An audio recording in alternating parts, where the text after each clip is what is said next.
We're here at the Rock. I know it doesn't look like it.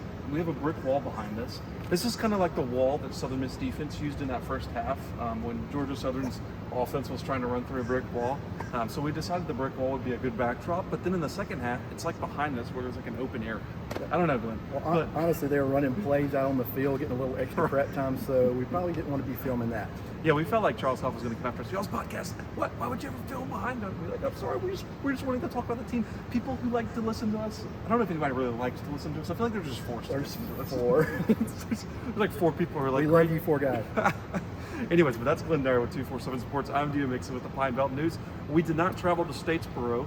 I'm kind of wishing we did. It was a great game. Obviously, I think Glyn, one of the most dominant first halves that I've ever seen not ever seen, but have seen in a long time for Southern Miss football.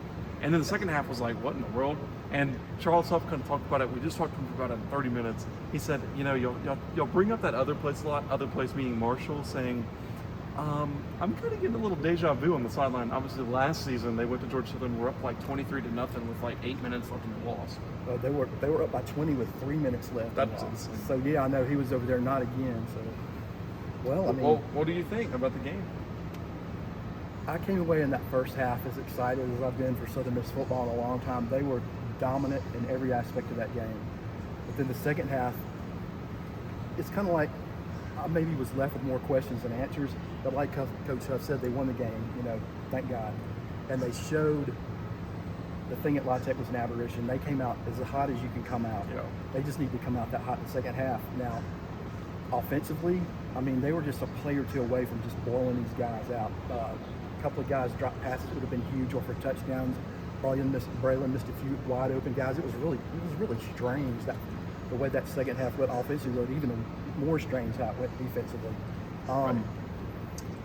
One big thing that I pointed to, Glyn, was Georgia Southern, I think, was 0 for 7 or 0 for 8 on third downs in the first half, and then they were like 8 for 9 in the second half, which was like a huge difference where Southern Miss was getting off the field on third downs. Georgia Southern was just able to keep drives alive. And another big thing that I pointed to in that second half was I went back and rewatched the game. The pressure that Southern Miss was able to generate in that first half was like almost every time French, looked back, there was somebody in his face. I actually clipped it and put it on Twitter where Chris Jones is coming like full speed down a gap and literally nobody touched him and French just like collapses. Yeah, and I'm like, if Chris Jones was coming at me that fast, I would collapse too. But then in the second half, he was able to stay in the pocket and able to find guys because they weren't generating the same pressure. I think it was obviously they have a great coaching staff over there at Georgia Southern. I think what happened was they went into half, they made adjustments, to take care of our pressure. And once they did that, their quarterback got comfortable. Kind of like a pitcher. I was alluding to that with Coach Huff. He got comfortable. He got in the groove. He got on time. And once somebody gets hot like that, it's hard to stop them. What I would have liked to have seen is us change our pressures, our disguises a little bit, just enough. You don't necessarily have to sack him, but make him uncomfortable. Don't have it where you can just step up in the pocket and make those throws. He really diced us up in that second half. Right, and it wasn't really running the ball, and something that Charles Huff said in the press conference just a second ago was like they were passing it a lot, trying to get back in the game, but they were like still running the ball like a decent amount. But they weren't really gaining much with the run. It was like all pass. No, they shut their guy OJ down. Exactly. Yeah. And so like it was kind of just like it was French. The defense just like I've never seen such different halves. Like if Southern Miss would have played in the second half like they played, if they would have played that way the whole game, they would have easily lost. Yeah.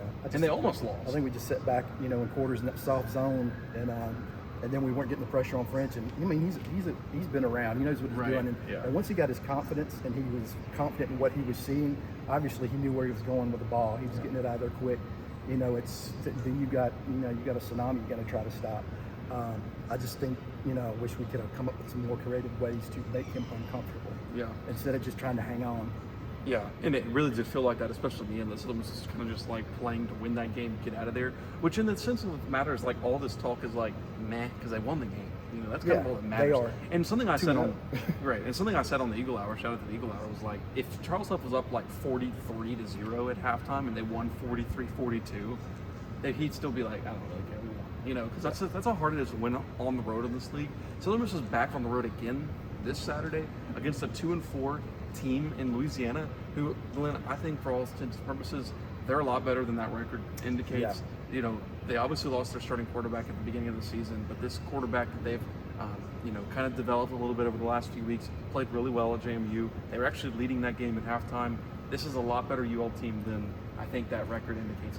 Yeah, and Coach Huff alluded to it. They're getting back some key players that have been injured, particularly their starting right tackle. He's missed the last 3 games. He's going to be back. I think Lunch Winfield, first I love the name. I just want to go have lunch with him and talk to him. We're about to go eat lunch. Yeah, exactly. The thing is with him, I watched him in high school, and I thought he was a good enough athlete to be a D1 safety. So that just tells you what a great athlete he is. This will be the most dangerous running threat quarterback that we've seen all season, and probably will be all season. And he's starting to get comfortable as a passer too. He could be a problem. And like Coach Huff said, he's enough of a problem where they're going to have to change some things about the way they pressure him. You can't just come at him. You got to contain the guy. Yeah, and it is concerning a little bit with the way he can run the ball and develop, scrambling the ball, develop plays and things like that. He's still, from what I've seen of footage of him, he still has his eyes downfield looking for bigger plays. And I think what you're right in saying, like, Southern Miss hasn't played a guy like that. Most of the quarterbacks they've played are pocket passers.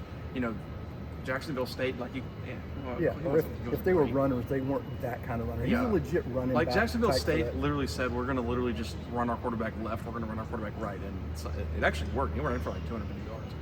But they haven't seen somebody with a dual threat like a Braylon Braxton. Yeah, so it's kind of like, the defense sees Braylon in practice, so you can scheme for it, but in a game-like scenario, they're not tackling Braylon. They're not.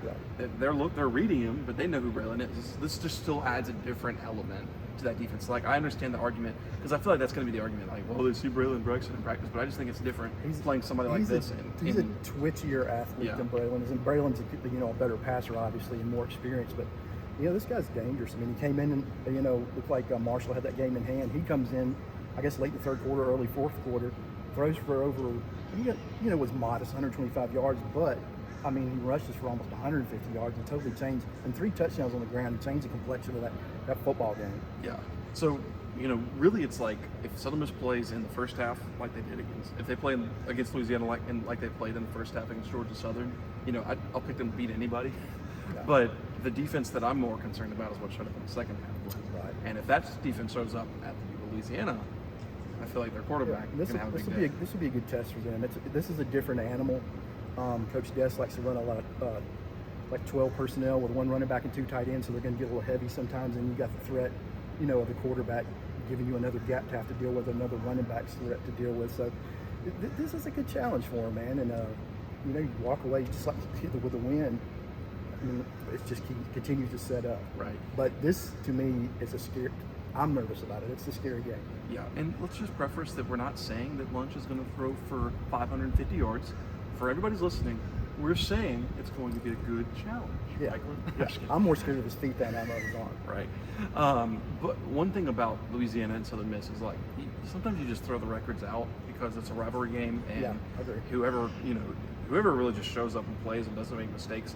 And one thing I wanted to mention about the defense is sometimes they're like a bend don't break kind of team where they're 4th in the country in turnover margin. And something I asked Coach Huff was about whether that's a schematic issue. I always say issue. It's a schematic advantage or like a player-specific advantage, such as a Josh Moden, Anthony Richard, players like that. I think it's both, but I think it's more about the football knowledge of these defensive backs and the linebackers that create those turnovers. Yeah, that and the ability to make quarterbacks uncomfortable. Yeah. They're not able to stand there. They're making throws, on the run. They're making throws at people in their face. You're never going to be as accurate in those cases. And sometimes quarterbacks panic. I've seen them panic and just put it up for grabs. Mm-hmm. Our guys have been there. Kudos to them. And Coach Huff, another thing he alluded to, ULL is one of the better teams in our conference of creating turnovers with punching the football out with fumbles. So ball security is going to be huge in this game. I think in this game, we didn't get to it. I think special teams, particularly for Southern Miss, will be huge in this game. Could be a chance to swing the game with a big kickoff return, a big punt return. Yeah, and that's something that we haven't seen yet. No, we haven't seen a kick return, of course, for a touchdown. They have the athletes to do it. Yes, and you mentioned the freshman kicker, big kick against Georgia Southern. I expect to see him again this Saturday. Yeah, Creighton against Wilbanks. Louisiana. So it'll be an interesting challenge. Really the big question for me, Glyn, is which defense shows up, and I think it's more important for them to show up in the first half, so they can get out to a lead, or just come out and show that same dominance. But I want to see that. I want to see that in the second half. Maybe not to the level it was against Georgia Southern, but nothing like you saw in that second half against Georgia Southern. Yeah, and we say the defense showing up. I mean, preparation is key. It's about this defensive coaching staff, Coach Seymour and his guys, having them ready for what they're going to see, because it's going to be interesting. I look forward to this football game, and if they can win this game, it's going to be a huge feather in their cap and a ton of momentum. It's a lot of fun to be saying, I'm looking forward to this football exactly. game. So we're looking forward to the game. We hope you're looking forward to the game. If you're looking forward to the game, go read Glyn's stuff at the 247 Golden Eagle Pride. He does such good stuff there. Probably the best cover of any sports that I've ever been able to have the pleasure of doing. So just go read his stuff. My hat's not going to fit on my head anymore.